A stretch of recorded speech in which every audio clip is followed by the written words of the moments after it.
Halo semua, pada kesempatan ini kami akan membahas mengenai kebijakan moneter, dalam hal ini peran Bank Indonesia dalam kebijakan moneter dan sistem pembayaran.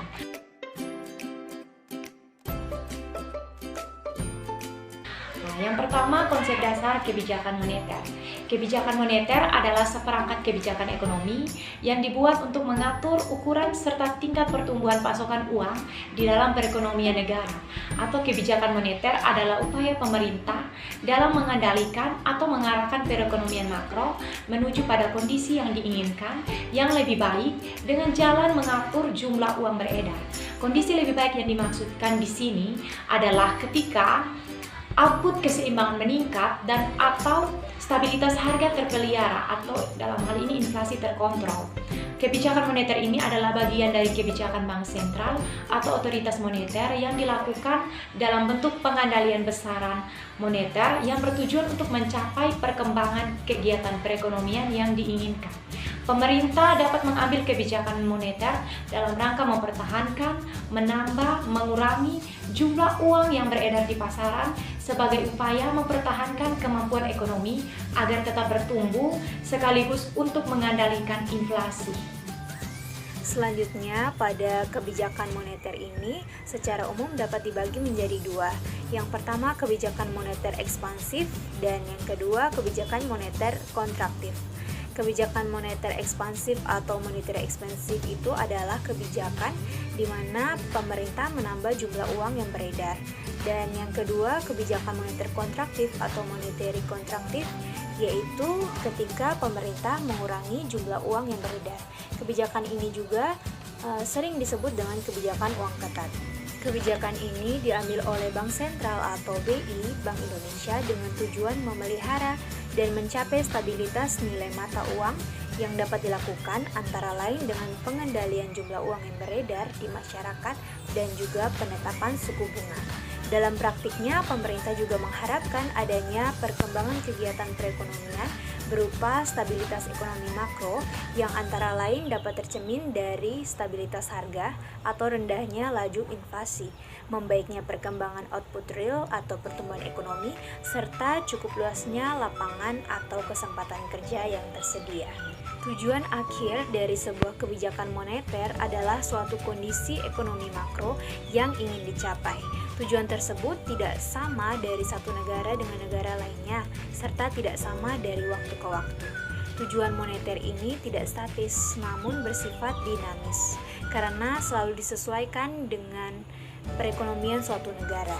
Akan tetapi, kebanyakan negara-negara menetapkan 4 hal yang menjadi tujuan daripada kebijakan moneter ini. Yang pertama, pertumbuhan ekonomi dan pemerataan pendapatan. Yang kedua, ada kesempatan kerja. Yang ketiga, ada kestabilan harga. Dan yang keempat, ada keseimbangan neraca pembayaran. Yang berikut instrumen kebijakan moneter. Nah, instrumen kebijakan moneter ini itu terdiri atas 5, di mana tujuannya untuk mengurangi atau menambah jumlah uang beredar di tengah masyarakat. Yang pertama itu Bank Sentral dapat membuat kebijakan operasi pasar terbuka, di mana di sini Bank Sentral akan menjual sertifikat Bank Indonesia atau membeli surat berharga di pasar modal. Yang kedua, kebijakan diskonto. Nah, ini adalah cara pemerintah untuk mengurangi dan juga menambah jumlah peredaran uang di masyarakat. Nah, jika Bank Sentral memperhitungkan jumlah uang beredar telah melebihi kebutuhan atau menunjukkan tanda-tanda gejala inflasi, maka Bank Sentral akan mengeluarkan keputusan untuk menaikkan suku bunga. Dengan menaikkan suku bunga ini, maka akan merangsang masyarakat untuk lebih menabung di bank umum.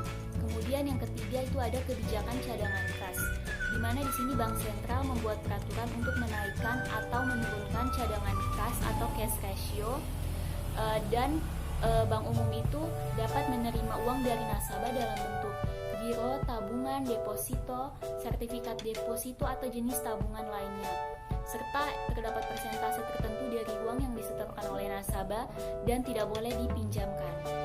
Yang keempat adalah kebijakan kredit ketat. Nah, kredit ketat ini diberikan bank umum, tapi pemberiannya itu harus benar-benar didasarkan pada syarat 5C. yaitu karakter, capability, collateral, capital, and condition of economy. Nah, dengan kebijakan kredit ketat ini, jumlah uang yang beredar dapat diawasi. Nah, langkah ini juga dapat dilakukan apabila ekonomi kita itu sedang mengalami gejala inflasi. Yang kelima itu kebijakan moral. Nah, kebijakan moral ini dapat dilakukan oleh bank sentral dalam berupa pengumuman ataupun pidato yang akan mempengaruhi jumlah uang beredar. Jadi pidato ini dapat berupa ajakan kepada masyarakat untuk mengurangi jumlah uang beredar sehingga bisa meminimalisir terjadinya inflasi. Yang berikutnya tentang sistem pembayaran di Indonesia. Sistem pembayaran adalah sebuah sistem yang berhubungan dengan pemindahan sejumlah uang dari satu pihak ke pihak lainnya, atau bisa disebut sebagai cara melakukan pembayaran. Pembayaran bisa berupa pembayaran untuk kegiatan sehari-hari seperti pembelian barang dan jasa, berbagai tagihan seperti listrik, air, internet, telepon, kartu kredit, dan lain-lain. Sistem pembayaran dapat menggunakan sistem yang sederhana hingga kompleks, di mana melibatkan beberapa pihak dalam transaksinya, seperti bank, lembaga keuangan selain bank, bank sentral, dan lain-lain. Baik, yang berikut peran Bank Indonesia dalam sistem pembayaran. Kewenangan mengatur dan menjaga kelancaran sistem pembayaran dilaksanakan oleh Bank Sentral Indonesia, yaitu Bank Indonesia. Bank Indonesia memiliki hak untuk menetapkan dan memperlakukan kebijakan sistem pembayaran di Indonesia melalui Undang-Undang Bank Indonesia pada Undang-Undang Nomor 23 tahun 1999 yang kemudian direvisi pada Undang-Undang Nomor 6 tahun 2009. Peran Bank Indonesia dalam sistem pembayaran mencakup beberapa poin. Poin yang pertama, kewenangan untuk memberikan izin dan persetujuan kepada penyedia jasa pembayaran untuk ikut dalam sistem pembayaran. Poin yang kedua, pengawasan. Poin yang ketiga, menentukan standar-standar tertentu pada alat pembayaran dan penentuan alat pembayaran dan menentukan alat pembayaran apa saja yang dapat digunakan pada sistem pembayaran di Indonesia. Yang keempat, mengatur dan mengawasi lembaga apa saja yang boleh menyelenggarakan sistem pembayaran, baik bank dan lembaga selain bank.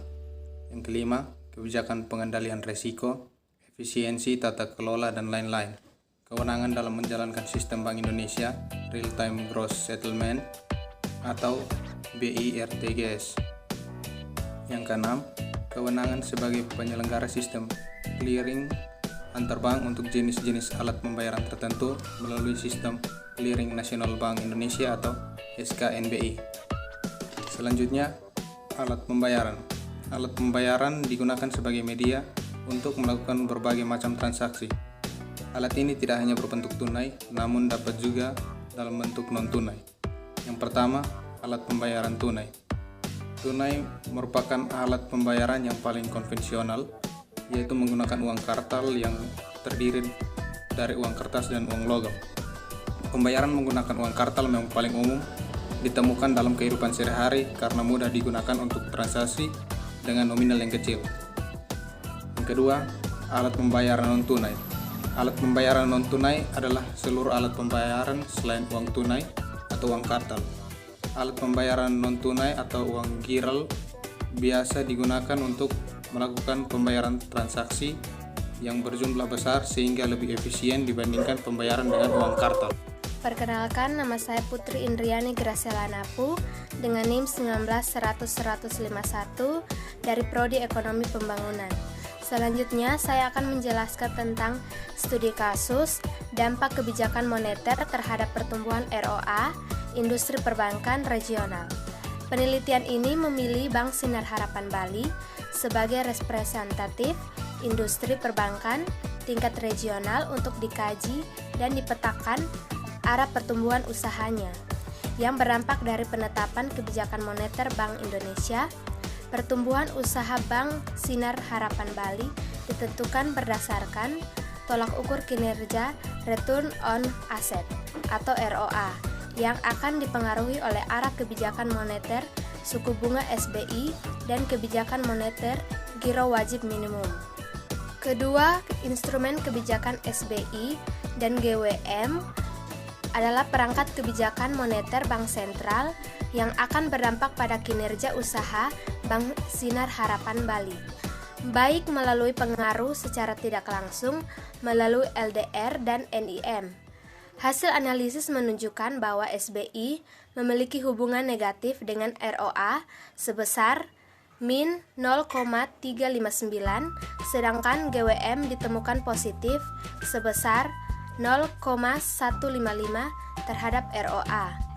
Hal ini menunjukkan bahwa instrumen SBI berdampak menurunkan kinerja ROA, sedangkan parameter GWM berdampak positif dan searah terhadap ROA Bank Sinar Harapan Bali. Jika analisis pembentukan kinerja ROA melalui kinerja variabel antara LDR dan NIM, tampak bahwa keduanya memberikan dukungan positif, sehingga apabila hubungan tidak langsung dari kebijakan moneter, SBI berperan semakin menguat di masa depan. Maka dampak kinerja negatif SBI dapat diredukasi melalui peran mediasi LDR dan NIM. Kebijakan Bank Indonesia dalam rangka peningkatan SBI sebagai instrumen ternyata tidak sejalan dengan kepentingan untuk menumbuhkan dan memperkuat usaha perbankan regional. Hal ini mungkin berbeda dengan perbankan swasta nasional yang memiliki jaringan usaha di seluruh Indonesia dan posisi permodalan yang jauh lebih besar, serta dengan dukungan sumber daya pengelolaan yang lebih profesional.